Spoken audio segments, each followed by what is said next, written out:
If your building works very well, then you're good, regardless of how ugly the building is. I'll call them engineers building. Hi, I'm Kaiyi. Today I'm going to talk about what is architecture. First of all, let's Google what is architecture. So architecture is the art and practice of designing and making buildings. Well, that's basic. So today I'm going to share about my perception of what architecture in different stages. Architecture to me it means very nice buildings with good design and whatnot. So the ugly buildings like this, let's just call them bricks laying together blocks. To me, they don't deserve the term architecture. I don't know, to a point, I thought architecture and normal buildings, they are just like two different things. Pretty simple, pretty straightforward. Okay, it's all about form and space and aesthetic function. Not really, but really more about form. Second year, architecture is all about users, the community, the user's experience, comfort and practical, and concept, and more concept. We put so much emphasis on concept. So, well, concept, it could be something very literal, something like I want to do something like adaptive reuse, or I want to do something like sustainable. It could be something literal as that, or something that is more subtle, like I want to convey reflect a person's life, or something that is more trivial, that is not very literal, that could be translated into architecture language. So it's a long story of how concept works. But long story short, if a building without a concept, again, it's just a plain old block with bricks laying together. Also, this is what I've learned, that architecture could be spiritual and somehow carry emotions, and it could be very, very poetic, trust me. And third year, this is when things turn from form to function, and it goes back to the form follow function kind of thing. All of a sudden, like, form and aesthetic is a bit irrelevant now. Practicality and comfort and technicality come into play. So technicality such as circulation, fire escapes, building structures, and all that is very formulaic. So regardless, if your building works very well, then you're good, regardless of how ugly the building is. I mean, that is exact reflection of real world, isn't it?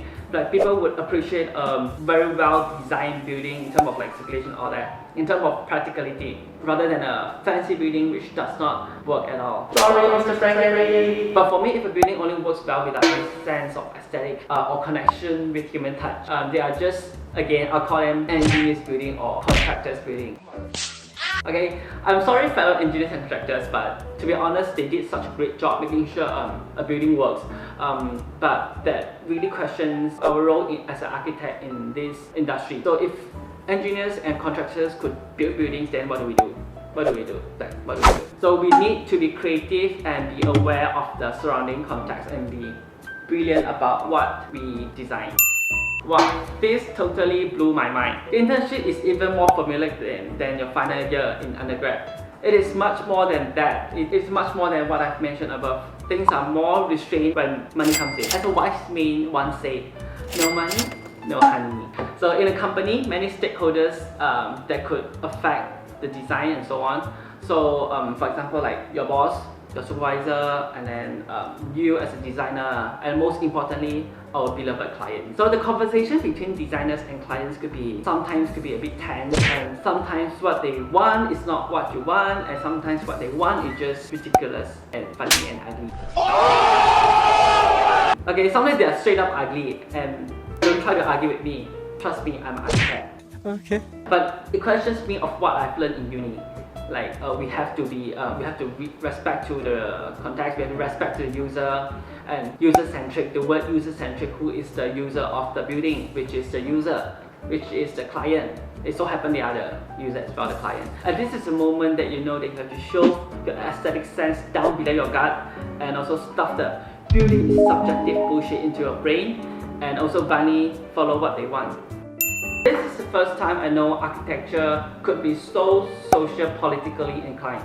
I'm so surprised because there are literally no boundaries of what kind of topics that you want to do, or what kind of issues you want to talk, or what kind of problem you want to tackle. In our thesis, we challenge the state of our current society of capitalism and so on, and also we even invented a new mode of currency, which is use energy as currency. Okay, so this is another topic. So What I mean is we don't usually talk about political stuff because it is sensitive, especially in Malaysia. It's very sensitive, which I think we definitely should be discussing actually. There are many things that we should actually discuss about in Malaysia, such as like human rights, feminism, LGBT, equality, bribery, education, social issues, environmental issues, governmental dramas and all that. So how we could use architecture as a medium to convey or to reflect these issues. At this point, architecture is a depiction of your ideal utopia or dystopia given a certain context, because your building or your proposal is probably not going to be built, so don't worry, just go all in. I have this realization of architecture is all about the impact. So it doesn't mean that you need a huge building or like a huge proposal, like a really fancy all of the world proposal to have a great impact. Because the truth is sometimes the smallest structure could bring about the biggest impact.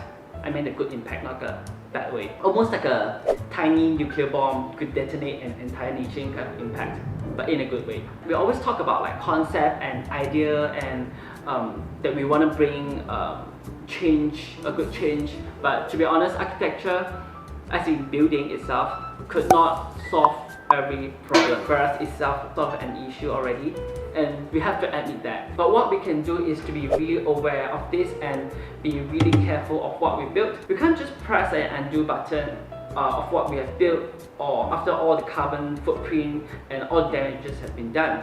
So we have to be really careful and be aware, just be aware of our surroundings. Therefore, I think architecture could be like literally anything. What we learn in architecture schools, like we could apply this knowledge into everywhere, and they could consider architecture too. It could be anything, structure or non-structure, tangible or intangible, virtual or real. Even a thought process could be architecture for me. Reflection. It's good that we could take some time off to revise the history of architecture, to look back into the history, to the past in Renaissance or even ancient times. Architects are so powerful that they almost dictate how a city should grow. But today, look at us, look at architects today, we are almost powerless, that we are merely a tool for the rich. So I think we really need to pay attention to this and think about the architect's role in the future, in the next 10 years or 20 years, especially after this pandemic, like what we're going to do in the future. What if AI emerges? What are we going to do? Well, I leave this question to you because I spent enough brain juice for this script. So okay, I think that's all. Bye!